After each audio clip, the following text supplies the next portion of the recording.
히브리서 말씀 여러분과 함께 나누어 보겠습니다. 네, 이제 설교를 금요 기도 시리즈가 다 끝나고 목사님과 대화를 하던 중 히브리서가 우리 묵상 본문이기 때문에 히브리서로 설교를 하자는 의견을 주셨고 히브리서 6장 말씀을 준비해 보았습니다. 말씀을 전하기에 앞서 찬양을 하면서 또 기도를 하면서 참 많은 도전이 되고 많은 은혜가 되었습니다. 북한을 향한 목사님의 열정에 대해서 정말 따라갈 수가 없구나라는 생각이 한 번 더 들기도 했고, 또 그렇게 함께 기도하고 찬양하는 여러분들을 보면서 정말 대단들 하시다, 나 참 설교를 더 수준 높여서 잘 해야겠다라는 부담감이 굉장히 많이 오는, 은혜로우면서도 부담스러운 그런 시간이었던 것 같습니다. 히브리서 말씀 요즘 계속 같이 묵상을 하고 또 나누고 있지 않습니까?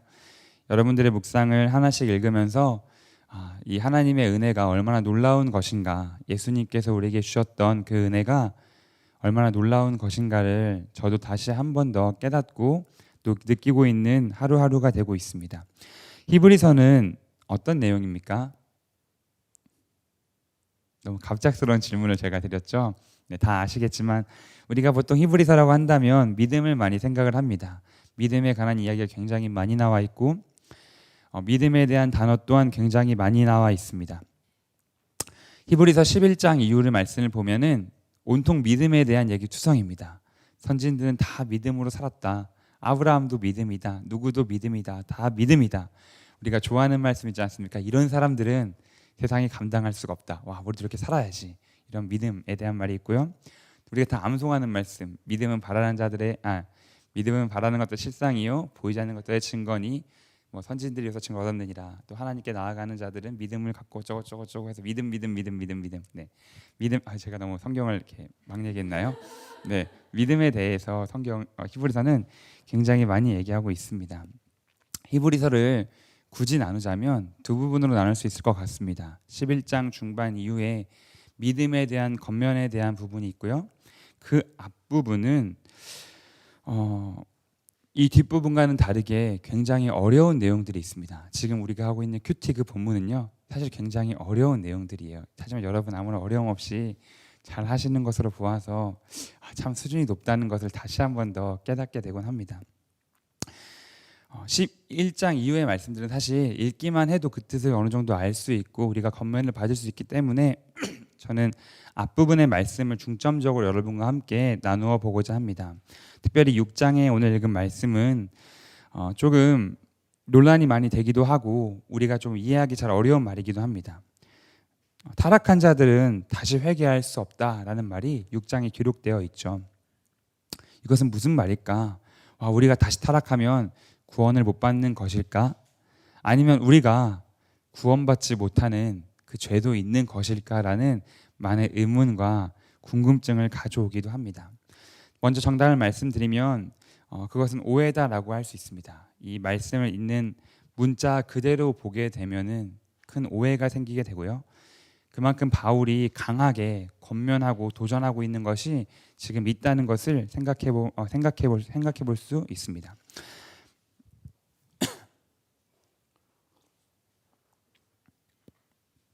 히브리서에 대해서 먼저 간단한 정보들을 나누고 설교를 계속 이어가겠습니다.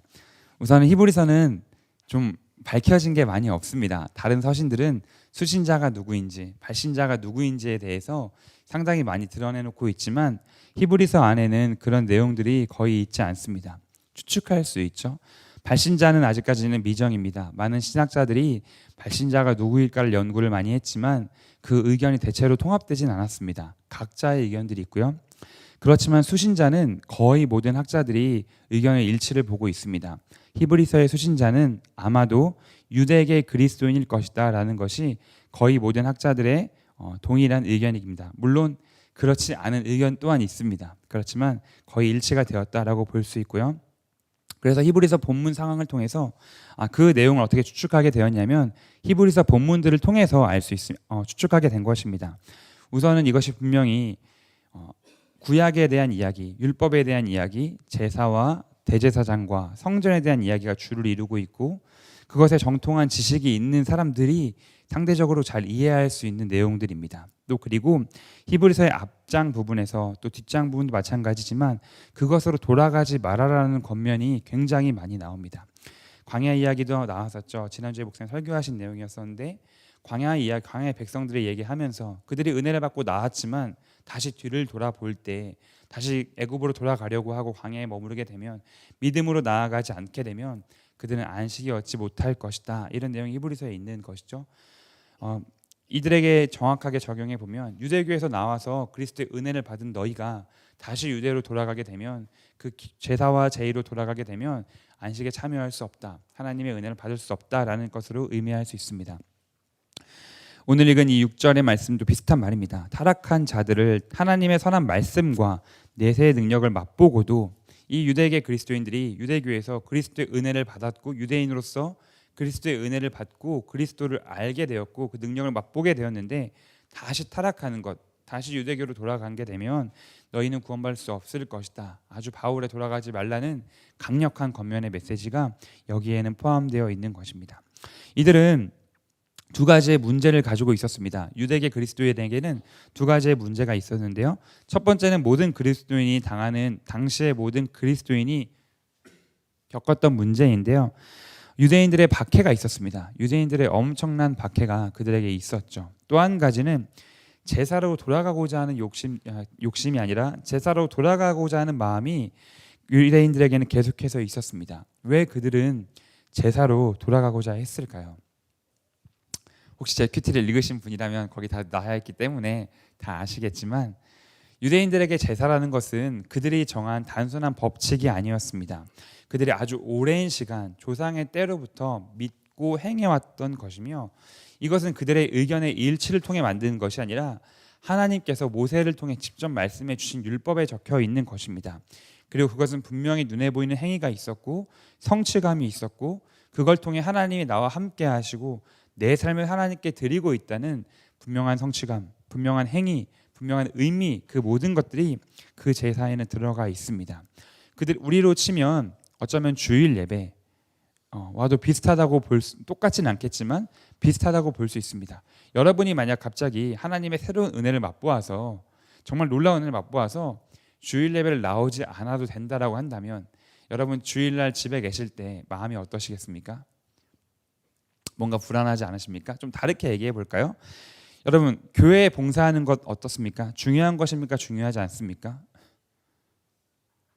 네, 굉장히 중요한 것입니다. 굉장히 중요한 것인데요. 그것이 절대적인 것만은 아니겠습니다. 그렇지 않습니까? 여러분의 삶에서 여러분은 다 우리가 교회에서만 그리스도를 살아가는 것이 아니라 여러분 있는 그 자리에서 그리스도를 살아가기 때문에 때로는 내 삶의 어떤 기간에는 내가 봉사를 하지 못하고 세상의 일 가운데에서 하나님의 능력, 하나님의 복음을 나타내기 위해 봉사를 하지 못할 때가 있을 수도 있습니다. 분명 여러분 그런 시기가 누구나 조금씩은 있을 것입니다. 그때 여러분의 마음은 편하십니까? 저는 그런 기간에도 마음의 불편함을 느낍니다. 제 자신에게 불편한 것도 있지만 뭔가 교회에 봉사 안 하는 게 눈치가 보이기도 했었고요. 제가 사역하기 전의 시절입니다. 또 그리고 교회에서 이렇게 배웠던 것들 예배에 관해서도 제가 배워왔던 것으로는 물론 놀러 가고 이런 게 아니라 내가 있는 직장에서 어떤 일이 있을 때 거기에서 정말 그리스도의 복음을 전하기 위해서 어쩔 수 없이 주일 예배를 포기해야 될 때가 있을 때가 있습니다. 저는 군대에서 한번 그런 적이 있습니다. 제가 군대에서 교회에 가는 것을 목숨처럼 여겼기 때문에 정말 이등병 때부터 한 번도 빠지지 않고 갔었습니다. 그래서 막 선임에게 막 멱살 잡혀가면서 교회를 가고 그랬었거든요. 그러다가 상병인가 병장 때 됐을 때 처음으로 교회를 빠지게 되었습니다. 이제 하나님을 더욱더 깊이 알게 되고 그 훈련 이름을 까먹었는데 하여튼 어마어마한 훈련이 있었는데 제가 여기를 빠지게 되면은 제가 당시에 분대장이었기 때문에 제가 여기를 빠지게 되면 제 이제 분대에 있는 소속되어 있는 이 부하는 아니고 뭐라 그래야 되나 후임들이 엄청난 고생을 하게 되는 겁니다. 그래서 예배를 너무 가고 싶었지만 정말 하나님께서 기뻐하시는 것은 무엇일까를 고민하다가 내가 그리스도인으로서 여기에 있어야겠다 생각을 하게 되었고 처음으로 빠지게 되었습니다. 그랬더니 뭔가 정당하게 한 것 같으면서도 굉장히 마음이 편치가 않더라고요. 예배를 빠졌기 때문에 정답이 뭔지는 잘 모르겠습니다. 그것은 각자의 상황 가운데 하나님 주시는 마음이 있을 것이고, 결코 이렇다 하더라도 주일 예배를 빠지시거나 가볍게 여기시면 결국 안 된다는 얘기를 하면서 계속 설교를 하고자 합니다. 네, 그랬던 것이죠. 저에게도 이 정도인데 하물며 유대인들에게는 어땠을까요? 그 오랜 시간 동안 드렸던 제사, 그들의 율법에 기록되어 있는 것, 그걸 통해 오랜 시간 구원받아왔던 정체성을 여겼던 제사가 유대인들에게 그쳐졌을 때 제사로 돌아가고자 하는 그들의 마음은 아마 이런 작은 불편함이 아니라 엄청나게 거대했을 것입니다. 토요일만 되면, 안식일만 되면 그들은 그리스도의 은혜를 맛보았지만 그럼에도 불구하고 제사를 가고 싶었던 마음이 있었을 것이고, 가지 않는 게 올바르다 할지라도 마음의 불편함과 어려움이 있었을 것입니다. 한 주, 두 주, 한 달, 두 달, 1년, 2년이 지나면서 그들이 그리스도인이 되어서 믿음이 점점 계속 자라났다면 이런 고민이 없을 수 있겠지만, 히브리서는 그들에게 믿음의 초보를 벗어버리라고 얘기하는 것을 보면 모든 유대계 그리스도인들이 다 계속해서 믿음이 자라나는 것이 아니라 믿음이 자라다가도 다시 유대교로 돌아가 제사를 드리자, 하나님 믿더라도 예배를 드리더라도 제사는 드리자라고 그들이 마음으로 타협했을지는 모르겠습니다. 제사를 드리는 것 자체가 나쁜 것이 아니라 당시 유대인들에게 보면 그리스도의 은혜를 알고도 제사와 상관없는 그리스도의 완전한 은혜로 그들이 회복되었는데 불구하고 그것을 100% 의지하지 못한 채 제사를 의지하는 그들의 믿음이 잘못되었다라고도 볼 수 있는 것이죠. 그래서 히브리서 1장부터 11장 중반까지는 이 제사에 대한, 그리고 이 율법에 대한, 특별히 율법 중 제사에 대한 불완전성과 예수 그리스도의 완전성에 대한 대조가 나옵니다. 우리가 읽는 부분이 지금 다 그런 거 아니겠습니까? 이 제사는 뭔가 나쁘다, 율법은 뭔가 나쁘다, 이 부분을 무조건 제사가 나쁘다, 율법을 나쁘다라고 하시면 사실은 조금 율법에 대한 오해가 생길 수도 있습니다. 제가 저희 딸 이름을 하율이라고 지었는데요. 네, 지금 처음 얘기해 보는데요. 이름이 율법이란 뜻이에요. 들으면서 다 반응이 비슷하세요. 와, 이름 너무 세게 지었다. 와, 이름 너무 잘못 지었다. 야, 쟤는 못 짓겠다. 아빠가 너무한 거 아니냐. 뭐 이런 반응들이 다 보이시고 이렇게 떨떠름하게 다 축하해 주시더라고요. 이름 지은 거에 대해서 딱히 아직까지 환영받은 적이 없어요. 네, 어쨌든 율법에 대한 저는 굉장한 오해가 아닐까 생각합니다. 율법은 당시에 정말 하나님을 사랑하고 이웃과 약자를 사랑하는 것에 대한 비교할 수 없는 엄청난 하나님의 그 은혜와 뜻이 담겨 있는 것입니다. 어쨌든 그러다 보니까 히브리서는 앞부분에 굉장히 신학적입니다. 대제사장에 대해서, 너희가 믿는 대제사장, 우리가 다 이제 큐티한 말씀이기 때문에 기껏해야 레위에게서 나온 거 아니냐, 그 레위보다 훨씬 더 뛰어난 아브라함이 섬겼던 대제사장이 있다.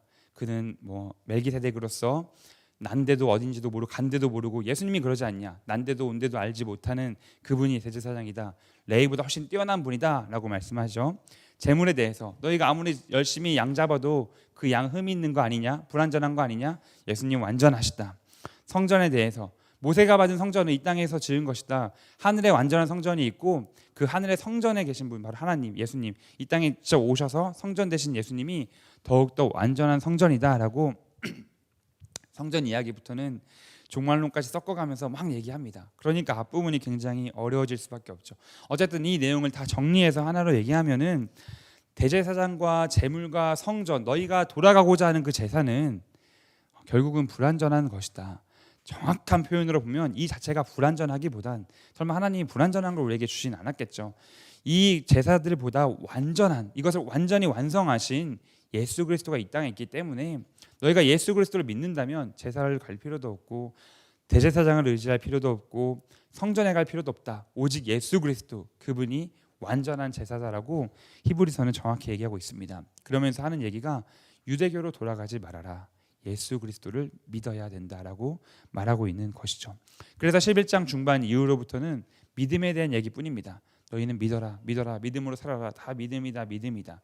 오로지 믿음, 예수 그리스도를 믿음으로, 앞에서 계속해서 변론했던 그 모든 것들이 다 잊혀지고 믿음으로 살게 되는 것, 그것이 바로 너희가 사는 삶이다라고 히브리서는 기자가 얘기하고 있는 것이죠. 이것이 우리에게 주는 교훈은 무엇일까요?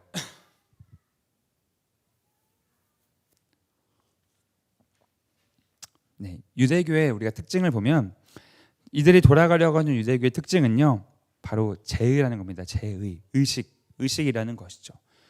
정해진 날짜에 정해진 성전에 올라가서 규정대로 되어 있는 양을 잡고 규정에 맞춰진 대제사장의 제사를 드리는 것, 그렇게 하는 행위의 제의가 그들에게 굉장히 중요했습니다. 물론 하나님이 율법을 주시고 제사를 주신 것은 그들의 마음을 받기 위함이었지만 아주 오랜 시간 동안에 그것을 반복하다 보니까 그들에게는 마음은 많이 잊혀지게 되었고 행위가 그들에게만 남게 된 것이죠. 이것은 사실 우리도 비슷할 때가 있습니다. 오늘 찬양하는 것 보니까 여러분은 그런 분이 한 분도 없는 것 같은데요. 저는 그런 적이 굉장히 많이 있었습니다. 이 주일 예배를 드리면서도 어쩔 때 예배 가기가 너무나 싫고 저만 그런 것 같아서 참 죄송한데요. 어떨 땐 철회를 가면서도 오늘은 집에서 쉬고 싶기도 하고, 하지만 나는 전도사니까, 하지만 나는 그리스도인이고 사람 임원이고 또 봉사 열심히 하는 사람이니까 가야지 하고 가게 되는 것. 물론 이런 마음이 아예 안 든다면 그건 사람이 아니겠죠. 그렇지만 너무 공감하시는 거 아닙니까? 네, 그렇지만 이 마음이 계속된다는 건 좀 위험하고 안 좋은 것 아니겠습니까? 유대인들에게는 이것이 제의였습니다. 그들의 마음을 다해서 드린다기보다는 정해진 시간에 가서 예배를 드리는 것, 금요일날 예배 가서 철야 드리고 토요일날 그로잉 이호이 봉사하고, 이거 이렇게 비교하니까 뭔가 이게 나쁜 것 같은데 잘못 비교를 한 것 같아요. 이게 아니라 일반 사람들이 그냥 아무 생각 없이 그냥 예배를 가고 교회에서 봉사도 하고 주일 예배도 드리고 그냥 그것으로 신앙생활을 다 마무리한 채 한 주간 세상에서 어떻게 삽니까? 똑같이 삽니다. 그리스도 산다고는 하지만 똑같이 사는 경우가 많이 봤습니다. 저는 교회를 다니면서 나눔을 할 때 이런 얘기를 많이 씁니다. 월요일이 가장 힘들다. 이런 얘기를 참 많이 듣습니다. 교회에서 온 힘을 다 쏟고 월요일은 힘이 없는 거예요. 하루를 버티는 거죠. 화요일날 힘이 좀 납니다. 열심히 화요일날부터 일을 하는 것이죠. 이런 모습을 많이 봤습니다. 이 제의가 중심이 되다 보니까 마음을 잃어버린 채 정말 중요시해야 되는 것이 무엇인가를 잃어버리게 되는 것이죠. 율법은 하나님께 마음을 드리는 것, 하나님을 사랑하는 것, 그리고 이웃을 사랑하는 것, 이것이 핵심 아니겠습니까? 그런데 유대교회는 제의만 남은 것이죠. 하나님 사랑, 이웃 사랑은 생각하지 못한 채 오로지 제사를 드려서 내가 구원받아야겠다, 제사를 드려야겠다라는 마음만 남은 유대인들에게는 참 이것이 위험한 것이 위험하다기보다 안 좋은 것이 되어버린 것이죠. 유대교가 제의라면 예수님, 우리 기독교의 본질은 무엇일까요?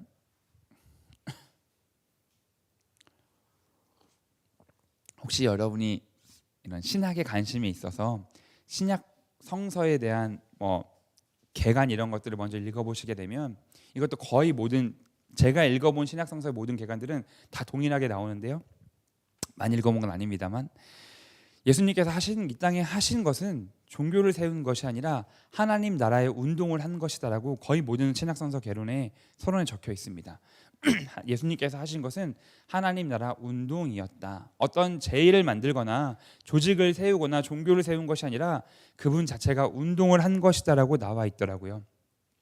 저는 이 말에 굉장히 공감을 합니다. 운동, 그것은 움직이는 것, 행하는 것, 사는 것, 그것이 바로 운동이라고 할 수 있겠습니다. 우리가 체육 경기하는 달리기 이런 운동이 아니라 민주화를 했던 그런 운동들, 그런 것과 비슷한 운동이라고 할 수 있습니다.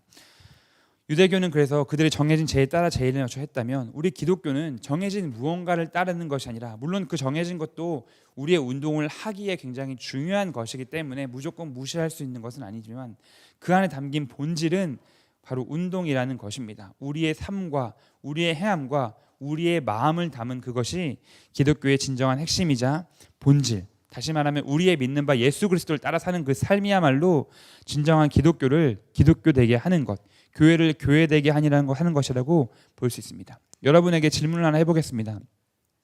오늘날 우리가 처해 있는 이 교회가, 그러니까 복음의 교회가 아니라 우리 이 전체 교회가 여러분 제의와 운동 중에 무엇을 더 닮아가고 있습니까? 가슴 아픈 질문입니다. 저는 이 질문에 너무나 쉽게 제의라고 생각이 들게 되었습니다. 하나님을 사랑하고 이웃을 사랑하는, 그렇게 예수님께서 사셨던 그 삶을 우리가 살아가기보다는 너무나 많은 모습에서 이 교회의 중심이 교회라는 건물 안에 모이는 것, 그리고 공예배를 드리는 것, 봉사를 하는 것, 교리적으로 우리가 구원의 확신을 가지고 있는 것, 이것들이 다 나쁘다거나 중요하지 않다라고 말하는 것이 아니라 이 제의들이 우리에게 예수 그리스도를 따라 사는 삶보다 더 우선시 되지 않았나라는 생각을 해보게 됩니다. 오늘날의 기독교의 모습이 분명히 제의적이다라고 할 수 있는 것이죠. 안타깝게도 히브리서에 유대교와 기독교를 나열한 것들을 보았을 때 저는 오늘날 우리의 모습이 기독교보다는 유대교에 조금 더 가까이에 있다라는 생각을 하게 됩니다. 예수님이 이 땅에 사셨다면 과연 어떻게 사셨을까? 물론 교회도 다니시고 세상에서 다니셨겠지만 저는 세상에서 예수님의 일들을 행하셨을 것 같습니다. 예수님 이 땅에 사셨다라고 하신다면 부흥 강사가 되어서 교회들을 돌아다니면서 설교를 하셨을까? 아니면 세상에 나아가서 약한 사람들과 어려운 사람들과 믿지 않는 사람들이지만 그들과 같이 하셨을까를 생각해 보았을 때 아마 예수님이라면 전자보다는 후자가 아니었을까라는 생각을 문득 해보게 됩니다. 너무나 쉽게 다른 사람들도 많이 공감할 수 있을 것입니다. 세상이야말로 이 교회가 아니라 세상이야말로 우리가 살아가는 터전입니다. 그런데 우리는 너무나 많이 저는 가장 심한 사람이고요. 교회에서만 살아가게 됩니다. 교회가 나의 살아갈 터전이며 내 안정감을 누리는 곳이며 내가 은혜 받는 곳이며 내 구원의 은총이 채워지는 곳이라고 저는 그렇게 생각하고 살았습니다. 하지만 성경이 말하는 기독교인의 터전은 교회가 아니라 세상이라는 것이죠. 세상이 분명히 하나님이 계신 곳이고 신앙생활의 중심이 되어야 되는 것이고 구원의 은총이 흘러가야 되는 곳입니다. 너무나 감사한 것은 우리 교회는 순모임이 존재하기 때문에 저는 또한 순모임이 그런 역할과 기능을 하고 있다고 생각합니다. 우리의 중심을 교회만 머무는 것이 아니라 세상 가운데로 점점 우리의 중심을 옮겨가면서 그것을 하나님의 은총과 하나님의 구원을 경험하게 하고 살아가게 하는 것. 물론 순모임뿐만 아니라 우리가 살아가는 삶의 터전에서 더욱더 그 일들을 행해야겠죠. 교회와 세상은 분명히 하나로 연결되어야지만 또한 우리 그리스도인은 균형을 가지며 생활해야 됩니다. 하지만 너무나 많은 부분에서 거의 100에 가깝게 우리는 교회에 터전을 두고 있고 교회를 누리고 있고 세상은 등한시합니다. 스스로를 반성해 보게 되었습니다. 나는 어떠한가? 저는 자신 있게 말할 수 있습니다. 저는 교회 100 세상 0이었습니다. 네, 분명 이렇게 살았던 것 같습니다. 물론 세상 가운데서도 열심히 살려는 노력을 했었지만 열심히 살려는 노력이 아니라 대충 조금씩은 노력은 해보았지만 그것이 참 힘들었고 쉽지 않았고 저의 또한 직업적인 그런 특성이 또한 전도사이기 때문에 교회에서 이렇게 행하고 사는 것이 더 편하고 좋았던 것 같습니다. 제 모습을 돌아보았을 때 나는 기독교라기보다는 유대교에 가까운 사람이구나. 나는 분명히 예수 그리스도께서 이 세상으로 나아가라는 제자의 부르심을 받았지만 레위인처럼 이 세상을 살고 있었구나라는 깨달음을 분명히 얻게 되었고 제 스스로의 삶의 모습에 대해서 굉장히 많이 반성하게 되었습니다. 뜬금없이 갑자기 아내한테 막 얘기하면서 야 여기 한번 여기 땅값 좀 알아보자. 건물 하나 지어가 사가지고 어떻게 알아봐가지고 기도처라도 만들어서 사람들 모아서 기도라도 하자 막 이런 생각을 하루 잠깐 해보았다가 말았는데요. 우리는 제자로 부르심 받은 우리가 혹시나 레위인으로 살고 있지 않은가를 좀 점검해 보아야겠습니다. 여러분 이 말의 의미를 아시겠죠? 제자와 레위인의 차이 어떤 것인가? 내가 있는 교회에서가 아니라 내가 있는 세상에서 예수 그리스도를 그분이 선포한 하나님 나라를 전하고 살아가는 것, 그것이 바로 우리 기독교인들의 본질입니다. 여러분이 정말 힘을 내야 되는 곳, 은혜를 받아야 되고 구원의 은총을 누리고 흘러가야 되는 곳은 바로 여러분이 살고 있는 그 세상입니다. 여러분의 가정과 여러분의 직장과 여러분이 만나는 사람들, 그 사람들에게 하나님의 은혜와 하나님의 능력이 일하는 곳, 그것이 바로 교회가 히브리서가 말하는 기독교인의 진정한 모습인 것이죠. 율법에 대한 오해를 조금 풀면서 설교를 마무리하려고 합니다. 히브리서만 보게 되면 율법은 불완전하다라고 이렇게 오해하게 됩니다. 저는 율법을 굉장히 사랑하는 사람이기 때문에요. 이렇게 이런 것에 대한 오해가 생기는 것에 대해서 조금은 이렇게 안타까운 마음이 들곤 합니다. 히브리서는 이제 유대인들에게 쓰는 말씀이기 때문에 네, 오늘 제가 목 상태가 조금 안 좋은 것에 대해 죄송하며 양해를 좀 구합니다. 쓰는 것이기 때문에 성경을 전체를 보았을 때 성경을 우리가 문자 그대로만 읽게 되면은 좀 굉장히 큰 오해가 생기게 됩니다. 가장 큰 부분은 그것이죠. 아니 창세기에서는 분명히 아브라함이 75세 때 하란을 떠나가지고 잘 살게 되었는데 사도행전에 보니까 스데반이 설교할 때 아브라함은 100세가 넘어서 떠났더라. 이거 뭔가 두 개 틀린 것이 아니냐. 논리적으로 글자 그대로만 보게 되면 성경에는 맞지 않는 부분이 분명히 많이 존재합니다. 성경은 우리가 문자 그대로 이해해야 되는 것이 아니라 그 문자가 기록되어진 당시에 하나님께서 어떠한 상황과 어떠한 저자에게 어떠한 수신자에게 쓰게 되었는가, 거기에 담겨진 하나님의 메시지를 분명하게 찾고 아는 것이 굉장히 중요한 것이죠.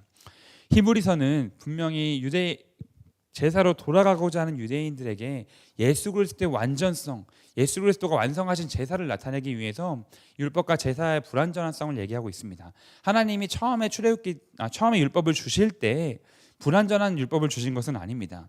하나님은 그런 분이 아니시죠. 나는 완전한 하나님이다 라고 말씀하시면서 너에게 불완전한 제사를 주겠다라고 하신 것이 아니라 예수 그리스도가 완전하다는 걸 나타내기 위해서 예수 그리스도에 비교했을 때 불완전한 제사를 나타내고 있는 것이고요. 그 율법이 불완전하다라고 하는 것은 이제 율법의 계명 자체가 뭐 완전한 계명이 있겠습니까? 율법의 계명 어떤 게 있습니까? 뭐 예를 들어서 유출이 있을 때 여자는 부정하다. 이게 완전한 율법, 이게 무슨 완전하다는 게 말이 안 되겠죠. 이런 계명들 자체가 아니라 율법이 이제 불완전하게 된 것은 사람들이 율법을 완성하지 못하기 때문에 그렇습니다. 율법의 완성은요, 율법은 어떤 계명을 지키면서 완성하는 것이 아니라 하나님을 사랑하고 이웃을 사랑하게 되었을 때 그 율법이 완전해지는 것이고 완성되는 것입니다. 이것을 하지 못한 채 그냥 그 제사의 어떤 정결법의 어떤 행위들만 하는 것으로는 율법이 결코 완성되지도 않고 완전해질 수 없는 것이죠. 사람들이 율법은 가지고 있었지만 하나님을 사랑하지 못했고 이웃을 사랑하지 못했습니다. 그런 힘이 없었고 그것을 이루지 못했죠. 그렇기 때문에 율법은 불완전한 것이 되어버립니다. 예수님이 오셔서 율법을 완성하셨다고 하셨을 때 어떤 것이죠? 예수님이 율법을 완성하신 것은 무엇 때문에 완성하셨다고 하신 것입니까? 더 이상 제사를 드리지 않아서 완성이 된 겁니까? 물론 그것도 완성의 한 목적이긴 하지만 히브리서 말씀에도 나타나 있듯이 우리의 마음 가운데 율법을 새 계명을 기록하시고 이제 우리가 예수님으로 말미암아 하나님을 사랑할 수 있고 이웃을 사랑할 수 있게 되었기 때문에 우리 안에 사시는 예수 그리스도로 말미암아 우리가 하나님과 이웃을 사랑할 수 있기 때문에 우리 안에 예수님께서 율법을 완성하신 것입니다. 우리는 하나님을 사랑할 수 있는 자, 이웃을 사랑할 수 있는 자가 되었기 때문에 율법이 완성되어진 것이죠. 예수님을 통해서. 예수님 그리스도는 우리에게 율법을 완성하신 분이십니다. 그런데 하나님이 처음 주었던 율법도 불완전한 것은 아니었어요. 완전했던 것이었죠. 다만 사람이 그 수많은 죄악들로 인해서 그 하나님의 완전한 율법이 불완전한 것으로 인식되었던 것이고 이 땅에 실제로 사람들이 이룰 수 없는 말씀이 되었던 것이죠. 다시 말하면 하나님 주셨던 율법 자체가 불완전한 것이 아니라 사람이 그것을 이룰 능력과 힘이 없었기 때문에 오늘 히브리서는 그 율법을 불완전하다라고 말할 수밖에 없게 된 것입니다. 오늘날 우리에게로 적용해 볼까요? 예수 그리스도는 완전하신 분이십니다. 아멘이십니까? 완전한 예수 그리스도, 그 완전한 복음, 완전한 희생, 완전한 제사, 율법의 완전한 완성을 이룬 분이 예수님이십니다. 그러면 그 율법의 완성을 이루신 예수님이 내 안에 살게 되었을 때 나는 하나님의 사랑과 하나님을 사랑하고 이웃을 사랑하는 그 삶을 살 수 있는 자가 나입니다. 내가 그 삶을 살아갈 때 비로소 예수 그리스도가 율법을 완성하셨다라고 세상 가운데 우리가 알리고 나타낼 수가 있는 것이죠. 실제로 예수님 율법 완성하셨음에도 불구하고 우리가 유대인들처럼 하나님을 사랑하지 못하고 이웃을 사랑하지 못하게 된다면 실제로는 그렇지 않지만 예수님 율법을 완성하지 못한 것으로 나타나는 결과가 나타나게 되는 것입니다. 그러니까 우리의 삶이 얼마나 중요한 것인가. 이 땅에서 교회에서의 삶뿐만 아니라 세상에 나아가 이웃을 사랑하는 그 삶. 교회에서 우리가 하나님 많이 사랑하고 세상에서도 하나님 많이 사랑하지 않으십니까? 이웃 사랑하는 그 삶까지 나아가지 못한다면 이 예수 그리스도의 완성된 완전한 진리가 완전한 이 율법의 완성이 우리를 통해서 마치 완성되지 않은 것처럼 불안한 것처럼 나타날 수밖에 없다 되는 것이죠. 우리는 그렇게 살면 안 됩니다. 우리는 그리스도인이기 때문에 세상 가운데 예수 그리스도의 완전한 율법을 나타내며 살아야 되는 것입니다. 율법에 대한 오해가 여러분에게 조금씩 많이 풀리기를 바라며 여러분을 통해서 율법을 완성한 예수님의 그 모습과 삶이 나타나기를 바랍니다. 말씀을 정리하겠습니다. 여러분, 오늘은 이 히브리서 말씀을 통해서 나는 유대교인가 기독교인가를 중점적으로 여러분과 나누어 보고자 말씀을 나누었습니다. 여러분 또한 이것을 다른 말로 하면 난 제자인가 레위인인가 이렇게 나누어 볼 수도 있겠습니다. 다른 말로 하면 나의 신앙은 이 교회의 중심을 두고 있는가, 세상 가운데 중심을 두고 있는가. 나는 세상 가운데 그리스도인으로 살아가는 것을 포기한 채 예배, 제의 드리는 것에 안정감을 누리고 만족하고 있지 않은가. 여러분의 그런 질문을 하면서 설교를 마치고자 합니다. 우리가 함께 그리스도인이 되기를 바랍니다. 예수님의 모습으로 이 세상을 살아가며 세상 가운데 세상이 감당하지 못하는 그리스도인, 교회가 감당하지 못하는 그리스도인 말고 세상이 감당하지 못하는 그리스도인이 되기를 바랍니다. 우리 시간 같이 기도하겠습니다.